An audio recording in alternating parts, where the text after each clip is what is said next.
जब भी हम स्नैक्स की बात करते हैं तो हमारे दिमाग में एक पिक्चर जरूर क्रिएट होती है और वो है हल्दीराम्स। आज ये ब्रांड हर घर में पहुंच चुका है और मार्केट में इन्होंने ऐसी पकड़ बनाई है कि यूएस के बड़े बड़े ब्रांड्स जैसे कि डोमिनोज या मैकडॉनल्ड्स ये दोनों मिलाकर भी इसे मुकाबला नहीं दे पाते। लेकिन क्या आप जानते हैं कि इसकी शुरुआत 11 साल के एक बच्चे ने की थी, वो भी भुजिया बनाकर, और आज ये कंपनी 80,000 करोड़ की हो गई है। तो बात है 1919 की, जब राजस्थान के बीकानेर में गंगा बिशन अग्रवाल जी की फैमिली भुजिया बेचा करती थी। उस वक्त वो सिर्फ 11 साल के थे और बीइंग अ मारवाड़ी उन्हें कहा गया था कि तुझे घर के बिजनेस में हाथ बटाना ही है। उस वक्त बीकानेर में बहुत से लोग भुजिया बेचा करते थे और सबकी भुजिया ऑलमोस्ट सेम ही होती थी, ना ही क्वालिटी का डिफरेंस, ना इवन प्राइस का डिफरेंस। उस वक्त हल्दीराम जी को भुजिया बनाने का ऑब्सेशन हो गया था, लेकिन वो चाहते थे कि मेरी भुजिया बाकी लोगों से डिफरेंट हो। वो अलग अलग इंग्रेडिएंट से एक्सपेरिमेंट करते और नए टेस्ट और क्वालिटी ट्राई करते और फाइनली उन्हें वो सीक्रेट इंग्रेडिएंट्स मिल गए और उनकी भुजिया इतनी फेमस हुई कि वो जब भी लाते थे उसी वक्त वो सारी भुजिया बिक जाती थी। तो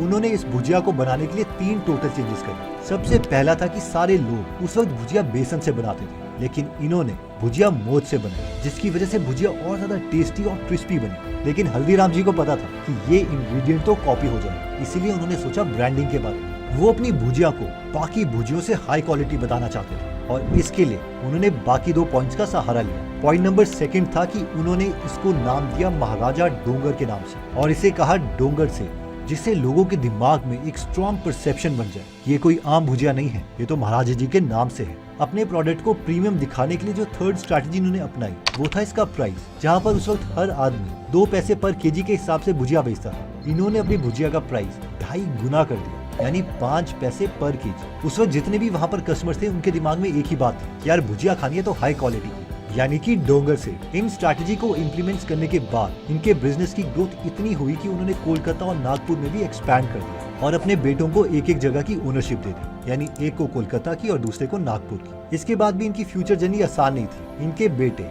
श्री कृष्ण अग्रवाल जी का नागपुर में बिजनेस अच्छा नहीं चल रहा था, क्योंकि महाराष्ट्र के लोगों में भुजिया का उतना क्रेज नहीं था। इस चीज को देखते हुए कृष्ण अग्रवाल जी ने वहाँ की मार्केट को स्टडी करना स्टार्ट किया और उन्होंने 2 सबसे बड़े चेंजेस लाए। महाराष्ट्र में लोगों को ज्यादा स्नैक्स के बारे में अवेयरनेस नहीं थी, तो उन्होंने नए नए स्नैक वहाँ पे धीरे धीरे इंट्रोड्यूस किए। दूसरा सबसे बड़ा चेंज किया, उन्होंने स्वीट मार्केट को कम्प्लीटली डोमिनेट कर दिया, यानी कि वहाँ पर उन्होंने देखा कि वो ही कॉमन लड्डू वगैरह स्वीट्स बिकती है और इसीलिए उन्होंने वहाँ पर इंट्रोड्यूस करी प्रीमियम स्वीट, यानी काजू कतली। इसके साथ साथ वो अपने कस्टमर से बहुत ही स्वीटली बात करते थे। उन्हें चाय कॉफी पिलाने में कभी भी हिचकिचाते नहीं थे, क्योंकि उन्हें पता था यही कस्टमर आने वाले कुछ सालों में इन्हें हजारों रुपए का बिजनेस देगा। इसके साथ साथ कृष्ण अग्रवाल जी चाय के साथ अपने कस्टमर्स को काजू कतली भी ऑफर करते थे और एक बार उनके कस्टमर्स को काजू कतली पसंद आ जाती तो वो अपनी दुकानों के लिए बड़े बड़े ऑर्डर्स करते। नागपुर में काजू कतली बहुत फेमस हो गई और सिर्फ नागपुर ही क्यों, पूरे इंडिया में इनकी स्वीट फेमस हो गई। इस बात का अंदाजा आप इससे लगा सकते हैं कि हल्दीराम की जो स्वीट में मार्केट शेयर है वो 34% है और ये पूरे इंडिया का सबसे बड़ा मार्केट शेयर है। अब जो मारवाड़ी होते हैं ये कोई एक जनरेशन बिजनेस नहीं होता,